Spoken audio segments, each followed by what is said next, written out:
Papo de Música, o podcast da revista Concerto. Com Irineu Franco Perpétuo, João Luiz Sampaio, Leonardo Martinelli e Nelson Rubens Kunze. Bem-vindo a Papo de Música, o podcast da revista Concerto, do site Concerto. Traz para você os bastidores da música erudita, da música clássica, da música de concerto. Ouça-nos, critique-nos, acesse o site da revista Concerto. Hoje o podcast começa bem longe de São Paulo, começa no Aeroporto Internacional de Manaus, onde a crítica especializada prepara-se para voltar depois de ficar os quatro com o queixo caído com a produção local do Diálogo das Carmelitas de Poulenc.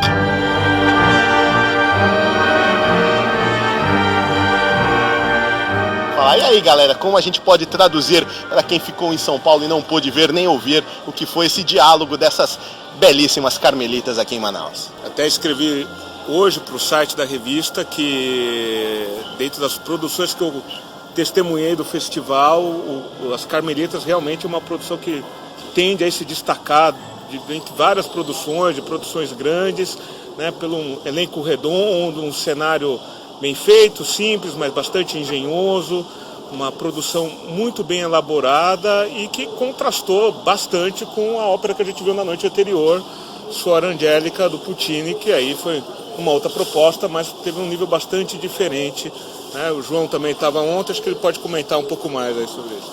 Eu acho que o Suor Angélica, a gente tem que pensar no contexto ali do que era a produção.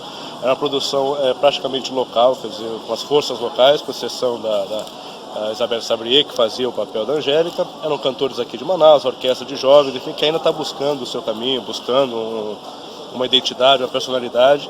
A gente tem que pensar essa primeira produção nesse contexto. Agora, claro, o Diálogo das Carmelitas já é uma outra história, belíssimo elenco, lembrando aqui os nomes aqui, Gabriela Patti, a própria Isabelle Sabrier, a Denise de Freitas, que estava muito bem, né?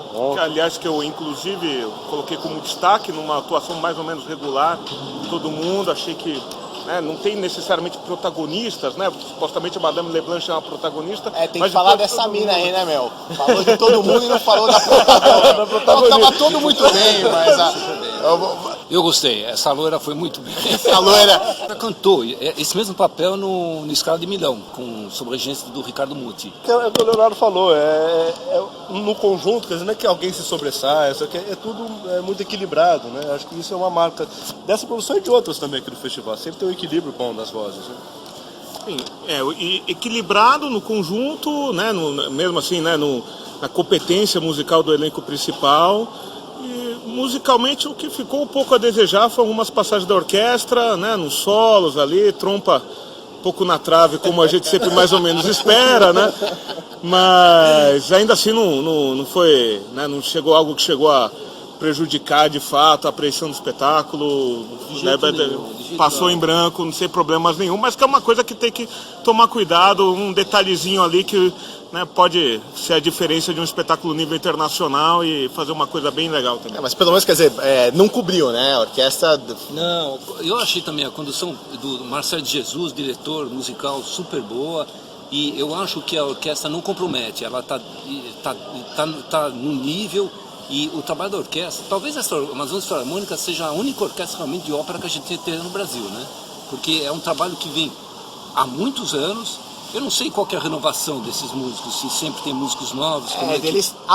Toda vez que abre concurso fora dá uma sangria lá, né? A Filarmônica de Minas Gerais andou fazendo um rapa aqui razoável, né? Mas é um resultado de qualquer jeito muito bom e é incrível. O que eles conseguem muito bem é fazer essas encenações soarem muito equilibradas. A orquestra, as vozes, o coro, dentro daquele teatro Amazonas, isso realmente é uma coisa quase milagrosa como essas coisas soam, né? Independentemente da ópera, a ópera é pequena de qualquer jeito porque o teatro é pequeno, mas mesmo essas óperas maiores, e a gente já teve Wagner aqui, vamos ter outro Wagner ainda mais pra frente, é muito legal como isso fica equilibrado. Tem um bom acabamento sempre, né? Sempre no final a coisa fica redondinha, né? Não, os caras anunciam os negócios ambiciosos, mas não é passo maior que a perna, né? Eles dão o passo, né? Uma realização à altura do que eles se propõem fazer. E outra, a encenação do William Pereira, né? Que é uma encenação muito bacana, com ares de modernidade, ao mesmo tempo absolutamente respeitoso à época, à Revolução Francesa, tudo isso, mas que quando abrem as cortinas a gente já fala, puxa, esse negócio vai ser legal, vai funcionar. E funcionou muito bem. A ópera é difícil de fazer, é uma ópera que não tem muita ação, tem uma trama quase que emocional e psicológica, e essas coisas sempre são difíceis de trabalhar, e no entanto ela vai num crescendo, né? A maneira como a encenação é feita é num crescendo até finalmente a guilhotina.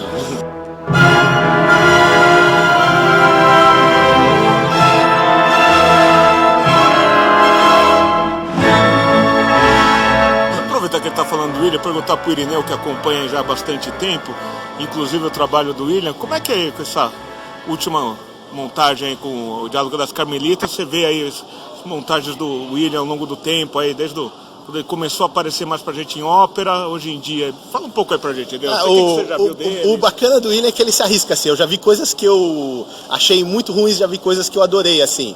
É difícil ter uma montagem do William que seja meio termo, na verdade. Isso eu acabo vendo como mérito, porque eu acho que quando ele acerta mesmo. Eu vou falar de um espetáculo que, como música, eu não fui muito fã, tipo a Olga Jorge Antunes, mas eu achei o trabalho dele lá magnífico. Aqui nas Carmelitas, eu achei muito sólido do ponto de vista visual, para começar, assim. A plástica geral do espetáculo muito boa. Era uma coisa relativamente despojada, se você pensar. Jogava com amplos espaços. Mas uma coisa é o despojado, outra coisa é o pobre que quer ser rico. Assim. Ele assumiu esse despojamento como estética, foi uma opção estética interessante. E o espetáculo não ficou menos belo nem menos forte por causa disso. Muito pelo contrário. Eu acho que esse certo despojamento, poucos elementos cênicos relativos, na verdade acabou fortalecendo o espetáculo. Então, como teatro, além a gente falou muito da parte musical, que realmente foi especial, mas como teatro foi muito sólido, muito bacana, muito contemporâneo nesse sentido. Não é uma coisa de querer modernização, não, mas contemporâneo no sentido do tipo de dramaturgia que ele optou por adotar. Assim. Papo de Música, o podcast da revista Concerto. A música do Poulenc, para a época, pode ser considerada até um pouco conservadora, um pouco retrô, e acaba trazendo um aspecto de sensorialidade, de comunicação extra-intelectual e de beleza mesmo muito bacana. Então acho que acaba se complementando de uma forma feliz a música e texto nesse aspecto. Foi uma coisa que me surpreendeu, por assim dizer, né? Eu não conhecia particularmente o Diálogo das Carmelitas, e notar, né, como mesmo fora do estereótipo, como o Irineu colocou, né, a ópera sempre como retratando as paixões humanas, mas sempre dentro do casal, né, do amor individualizado, né, um libreto que aflora uma dramaticidade dentro de um contexto de um convento da Revolução Francesa. Tinha tudo, entre aspas, para ser uma coisa histórica, chata, talvez narrativa, né? Épico, mas chato. Isso tem umas reentrâncias pessoais, os dramas, né? Como, por exemplo, no personagem da Denise de Freitas, que não sabe se vai tomar a frente do convento, então vamos todas virar mártir ou não vamos, e ali de repente começa a surgir dramas pessoais que, enfim, mostra-se um tesouro operístico de primeira qualidade. Acho que o próprio drama da Madre Superiora, que a gente não falou aqui, da Ruth Sterk, fazendo essa participação especial e fazendo o papel dessa... Você já ia esquecendo, né, João? Já ia esquecendo dela. O João sempre de olho das mais novinhas, é uma coisa impressionante. A gente tem que falar aqui da Ruth Sterk, que fez, enfim, uma participação especial com a Madre Superiora, e é uma das cenas mais fortes da ópera. Eu acho que é a cena da morte dela, né, em que ela, à beira da morte, começa a questionar a existência de Deus e o sentido da vida e o sentido da morte, enfim. E acho que ela teve bem também, conseguiu dar uma emoção para aquela cena que é realmente muito forte. E aliado até uma inspiração cênica ali do William, né, de montar de uma maneira, de tal forma que também não ficou inverossímil, né, seria muito fácil cair numa baboseira de mise-en-scène, e estava tudo ali colocadinho no lugar, reforçando o que a gente já colocou aí, né? A montagem do William foi realmente bastante feliz e especial. E outra coisa legal é a música, né? Sim. A música é muito especial. Quer dizer, foge daquele esquema de grandes áreas e isso, quer dizer, uma música quase que contínua, né? Ela só se interrompe quando terminam os quadros dos diferentes atos, mas muito bacana, com passagens realmente muito lindas, né? É um fluxo de recitativo meio filho do Pelléas e Melisande, né? E aí você lembra em alguns momentos que o Poulenc é o autor da Messe Basse, o autor do Stabat Mater, quando entra aqueles coros femininos que eu acho o máximo. Quando eu tenho umas minas que cantarem aqui nessas aí, eu acho o máximo.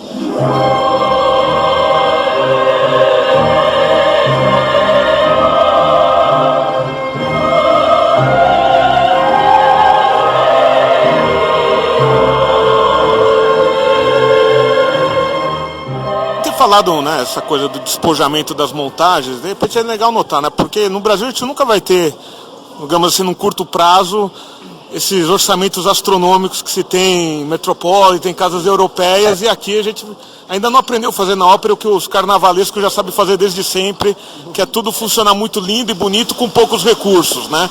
Acho que é uma coisa a gente sempre ficar de olho a partir desse momento, né?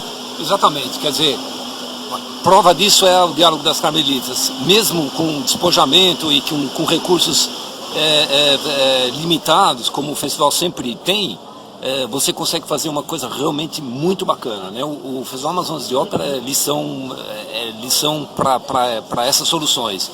Infelizmente não é o que a gente tem em São Paulo, né? Teatro São Pedro, a gente, enfim, consegue acompanhar mais de perto e sempre tem essas... né? Com o Municipal fechado, o melhor teatro de ópera de São Paulo é o Aeroporto Internacional de Guarulhos. Você entre nos sites aí e veja para onde você consegue viajar para ver ópera, porque realmente a gente vê que tem um problema de orçamento, mas tem um problema de estreiteza de ideias, né? Você querer com pouca grana imitar o que seria uma montagem grandiosa ainda com ideias dos anos 70, realmente não tem o mínimo cabimento, fica uma coisa meio kit, escolar, cafona, ingênua, etc. Então acho que está faltando uma maturidade de pensamento estético para começar a orientar a conversa. Assim. Eu acho que é uma coisa também, não só da falta de recursos, enfim, que não está sobrando para ninguém, mas também de pegar o tamanho do palco, trabalhar de uma maneira um pouco mais inteligente. São palcos pequenos, tanto em São Pedro como aqui em Manaus. Então, você querer encher o palco, na verdade, sai pela culatra, né? Não adianta. Então, você precisa criar algo pensando naquele espaço que você vai ocupar. Né? E obviamente, que uma ópera aqui ela vai ser diferente de uma ópera que vai ser montada no municipal, porque o espaço é diferente. Então, acho que o aproveitamento do espaço aqui, mesmo em óperas, né, de grande escopo, como o Anel, por exemplo, eram cenários que funcionavam, que levavam em consideração o tamanho do teatro, a estrutura do palco. E acho que isso é importante, acho que é uma lição que Manaus dá também, já não é de hoje. Né? Muito bem. Vocês, não sei se tem alguém ainda ouvindo esse podcast, mas caso esteja, acho que agora nós vamos poupar do seu tempo, sua atenção. Agradecemos enormemente a sua preferência, a sua audiência, e em algum momento de algum outro lugar em que estiver acontecendo algum evento musical, a gente volta. Obrigado e até a próxima. Papo de Música, o podcast da revista Concerto.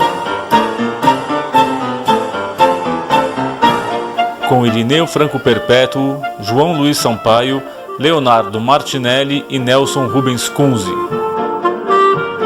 Produção, Marcos Fecchio. Realização, Revista Concerto, Clássicos Editorial.